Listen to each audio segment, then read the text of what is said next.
Miguel Oliveira participou do podcast Eu Acredito, afirmou que se sentiu envergonhado e pediu perdão por ter escandalizado muitas pessoas. Veja o vídeo. Mas as críticas serviram para alguma coisa? Te ajudaram de alguma forma? Serviram. Muitas coisas, por falta de experiência, eu já pedi perdão por inúmeras vezes, não tenho problema com isso. Por inúmeras vezes eu errei. Eu errei. Por não ter quem me defendesse. Não ter quem me instruísse. Eu errei por fatos assim, então, né, hoje eu não gosto de olhar muito o passado e nem muito meus vídeos do passado, uma curiosidade minha. Eu não gosto de ver muitas coisas minhas de lá de trás, porque eu me sinto envergonhado pelo fato de não ter instrução. De não ter alguém que dissesse assim, Miguel, isso aqui tá errado, faz assim. Então eu errei muito. E eu peço o compreendimento de quem tá em casa me assistindo. Se alguma vez você se sentiu escandalizado por alguma coisa que você viu minha, me perdoe. Eu não tive 100% de culpa. Eu só não tive 100% de instrução. Depois que eu fui aprender e ter instrução com mestres, com pastores, com pessoas de Deus, hoje eu sou um outro Miguel. Você tá aqui na minha frente. Sim. É o mesmo Miguel de um ano atrás, aquela entrevista em Curitiba? Não. Então, eu fui aprendendo com as críticas, aprendendo com as pancadas. Eu não aprendo com aquela pessoa que chega pra mim e fala, você é um bandido. Eu aprendo com aquelas pessoas que falam, Miguel, cuidado com o dinheiro. Cuidado com as pessoas de má influência. Porque, Fábio, uma coisa é verdade, toda pessoa de má influência, ela te leva pra má influência. Toda. Sabe o que eu acho fantástico? Os Salmos, ele poderia ter começado de qualquer outra forma. Qualquer outra forma. Vamos ler? Vamos, Salmo primeiro. Salmo primeiro? Dá pra colocar aqui na tela? Ou não? Consegue colocar aqui na tela? Não. Não, põe aí pra mim, Salmo primeiro. Salmos de número 1. Olha só que interessante. Os Salmos, como começam os Salmos? Pra quem tá em casa. Bem-aventurado. Vamos lá. Deixa eu pegar minha Bíblia digital aqui, porque o Varão não trouxe Bíblia pra vir ao podcast. Aliás, né? trouxe, cadê minha Bíblia? Minha Bíblia tá em cima, ó. Só esqueci de entrar com ela no estúdio. Dá minha Bíblia aí. Olha aí, o Varão trouxe a Bíblia. Ó o Paulo aí, o Paulo. Olha aí, ó, trouxe Bíblia sim. Trouxe, claro que trouxe. Ó, Miguel é crente, vocês estão achando o quê? Olha aqui, ó, Salmos de número 1. Salmos de número 1. Bem-aventurado o varão. Como é que começa mesmo? Aqui, ó, Salmos de número 1 está escrito assim: Bem-aventurado o varão que não anda segundo o conselho dos ímpios, nem se detém no caminho dos pecadores ou escarnecedores, nem se assenta na roda dos escarnecedores, né? São 3 tipos de pessoas aqui. 3 tipos de pessoa. Pecador e escarnecedor. Então, os Salmos, ele poderia ter começado de qualquer outra forma. Como que os Salmos começa? Bem-aventurado o homem que não anda no conselho dos ímpios, nem caminha na roda, aliás, no caminho dos pecadores, e nem se assenta na roda dos escarnecedores. Ímpio, pecadores e escarnecedores. Não tem crente que resista a esse povo. O ímpio é aquele que não crê. Os pecadores é aqueles que já acostumou com o pecado. Os escarnecedores são a pior raça que existe. É quem escarne do dom, é quem escarne do espírito. É quem escarne do mover. E Fábio, você sabe que tem uma pessoa no céu que se você pecar, não tem mais perdão, né? O Espírito Santo. Então, aquele que escarne, o que é escarne? Debocha. A palavra escarnecedor é aquele que debocha, aquele que torna a situação risível. Faz chacota do que é santo, né? Do que é santo. E esse pessoal, eu tô citando Bíblia. Se você não crê, amém. Debata contra a Bíblia. Levante-se contra a Bíblia. Porque é santo. O rei estava dando uma festa. Beltesazar estava dando uma festa. Aí convidou todo mundo e chamou um velhinho. O velhinho não foi. Quem era o velhinho? Daniel. Daniel recebeu o convite e não foi. E Beltesazar estava dando a festa. De repente deu um ato de loucura nele. Ele falou assim, vai lá, entra no templo e tira do templo as taças de Jerusalém, as taças do Senhor, as taças do templo, as taças do tabernáculo. Vai lá e tira e vem aqui que eu vou beber na taça.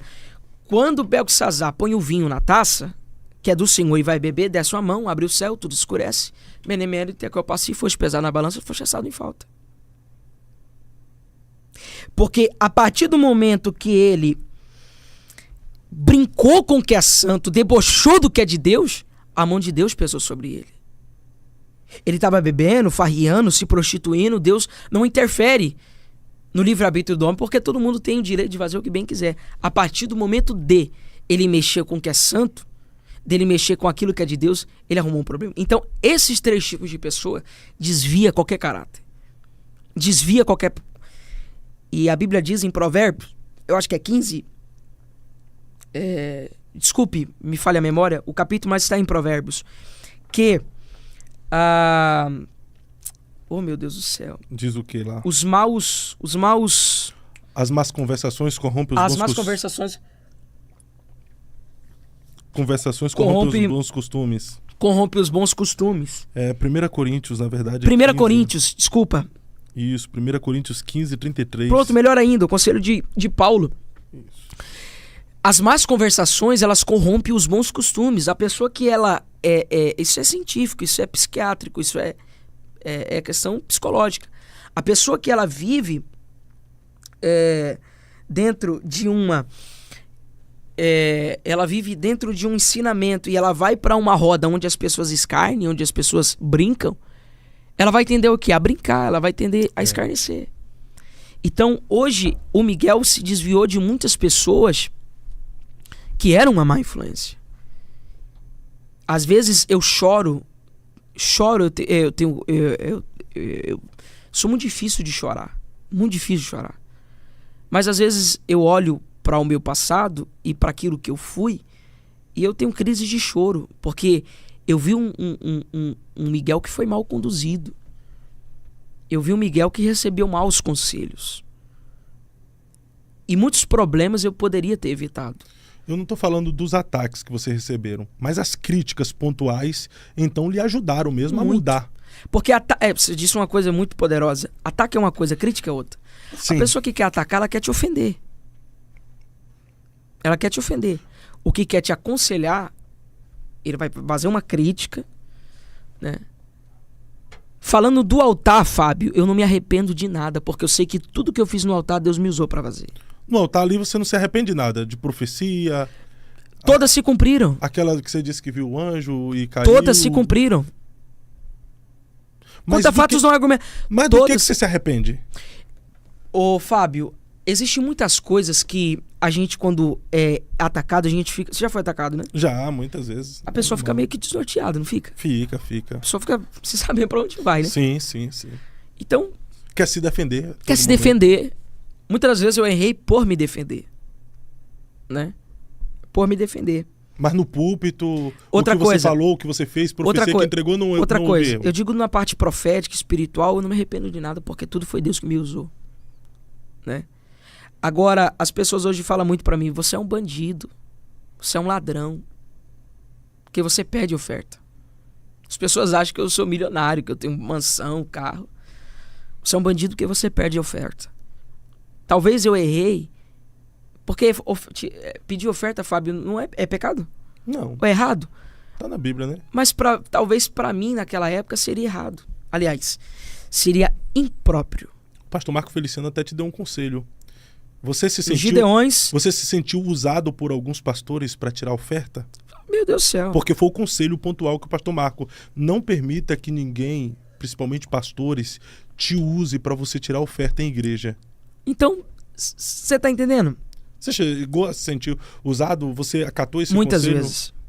Muitas vezes. Então, as pessoas acham que eu fiz aquilo porque eu... né? Não, eu quero. Do dia pra noite. Então, existem influências. As pessoas são influenciadas. Hoje, eu tenho um pastor, um abraço para ele, pastor Zé Eduardo. Uma pessoa incrível, na verdade, pastor Zé Eduardo. Pastor Zé Eduardo. Então, hoje, eu tenho conselheiros. Vamos dizer, eu tenho um concílio, né?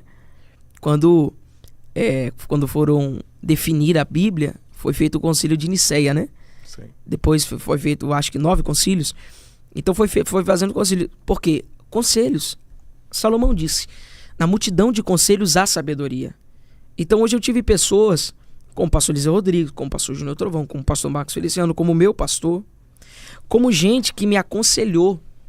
Gente que disse, Fábio, Miguel, você está indo por um caminho que é perigoso. Como eu disse o meu pastor Zé Eduardo, como eu disse o pastor Eliseu Rodrigues, como eu disse o pastor Júnior Trovão. Então eu tive, para mim, conselhos de pessoas que me levaram ao caminho certo. Hoje eu estou trilhando um caminho. É claro que o passado não se apaga. Ficou algumas muito feridas? difícil, muitas. É muito difícil quando a gente senta e vê pessoas que me atacam até hoje, né? Agora eu pergunto, e se fosse o filho dela? Porque eu vejo de pais que me atacam por nada. Às vezes me atacam por essa minha intrepidez, a minha fala, porque eu tenho uma oratória. Aliás, eu tenho um traquejo muito bem para falar. Eu nunca fui difícil de fala. Você é articulado, Varão. Sempre fui muito articulado. Desde muito novo, eu estou nos altares desde 3 anos de idade. Embora eu não pregava nessa época, né? Porque não tinha o conhecimento ainda. Mas eu sempre vi pastores, então isso vai desenvolvendo. Uma pessoa, ela é produto do meio, né? Então fui gerando uma oratória. Então as pessoas às vezes me acham 171, vamos falar na linguagem popular, por causa da minha fala. E não é, eu só me falo bem. Tem um menino agora que foi não foi numa CPI. Não foi numa CPI, foi numa... Acho que a senadora Damares, um abraço pra ela, convocou ele, um menino prodígio de 7 anos. Uhum. E ele gosta muito de medicina, né? E ele sentou 7 anos assim e falou, né? Porque a fibra do corpo, e assim explicou, porque é o que ele gosta de fazer. A gente se aperfeiçoa naquilo que a gente gosta. Então, eu me aperfeiçoei nisso. E as pessoas, elas me atacam assim, como se eu fosse alguém desgraçado que não merecesse o perdão, que não merecesse entendimento, que não merecesse o compreendimento. As pessoas me atacam assim como se eu fosse alguém que não merecesse o ouvido de alguém, o escutar de alguém. Isso em detrimento, às vezes, só por causa da sua oratória.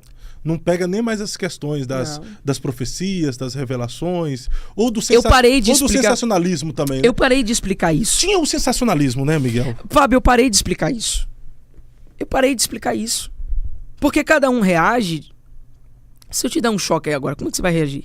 Eu vou, talvez, o meu jeito é apenas tirar a mão e ir de boa. Não vou... Pronto. Porque você é fleumático, né? Eu sei lá o que eu sou, irmão. Sou estranho. Você Doutor estranho. Eu sou estranho, mas tem uns que vão gritar. Tem um fleumático. Tem uns que vão se revelar. Ai! Né? E, Barão, esse ai aí... Eu acho que o Guilherme se revelaria. Isso, né, Guilherme? O Guilherme se revelaria. O Guilherme, ele ia cair aqui. Assim, ele se revela falando de chiclete... Pai, não revela essas coisas não aqui. Revela essas coisas ao vivo, não. Então, cada um reage. É o sanguíneo, o fleumático, o que mais? Melancólico, psicopata. Aí, tem o psicopata. Então, não, cada um reage conforme o seu. Eu já sou sanguíneo. Temperamental, tem um temperamental. Então, cada um reage. Uma vez eu vi o pastor Júnior Trovão falar isso pra mim. Eu falei assim, Miguel, cada um reage. Você reage de uma forma. Quando o Espírito Santo desce em você, você sai rodando, pulando, cada um reage. O mover pentecostal foi assim. Cada um reage. Um bispo da Universal, você nunca vai ver ele rodando, pulando, porque não é a vertente dele. Agora, a minha vertente é pentecostal. Você aprendeu assim, você cresceu dentro dessa cultura, né? Mas de todos os ataques que você recebeu, sempre tem aquele que machuca, né? Que você guarda, né? Quem mais te feriu com um ataque assim, do meio? Porque teve muitos pastores que lhe criticaram. Muitos pastores. Até figuras públicas, né? Pastores públicos que lhe atacaram, lhe criticaram. Existe algum pastor que lhe atacou, que causou uma ferida emocional em você de alguma forma? Rapaz, como foi várias pessoas, né? Eu não guardo ressentimento. Sou uma pessoa que você fala alguma coisa pra mim, da meia hora eu esqueço. Te abraço, não tenho problema nenhum com isso, eu não mago. Até mesmo porque se eu guardasse, né, irmão? Era pra mim ser o garoto mais depressivo do mundo. Era pra mim se isolar dentro de um quarto e... né? Porém, eu nunca guardei isso comigo. Nunca guardei isso comigo. Eu guardo nomes, né? Eu sei de todos os que me feriram, sei de todos os que me bateram. Agora, em relação a críticas... Normal. Venceu. Mas você quase... tantas críticas, tantos ataques... Não teve nenhum sintoma depressivo, não? Angústia, tristeza, querer trancar Fábio, no quarto? Não?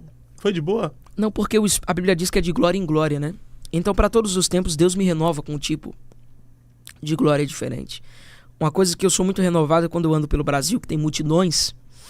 Porque, querendo ou não, todos os cultos que eu faço atraem multidões. Sim ou não? Sim, são multidões. Multidões. É esse o efeito dos críticos. gente que me bate. É essa reverberação. E sabe o que tá no meio dessas multidões? Criança. Às vezes o Lucas Neto, a Xuxa, esse pessoal tem que fazer tanta palhaçada para tentar atingir esse público, que é um público muito difícil de atingir. É ou não é? Criança. Sim. E por causa desse The God of the King e tal, espalhou pro Brasil isso aí, que as pessoas foram atraídas. E as crianças foram atraídas.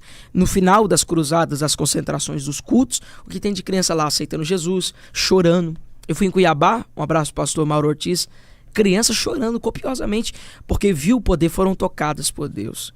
Né? Então, é um presente que Deus me deu em meio a tudo isso.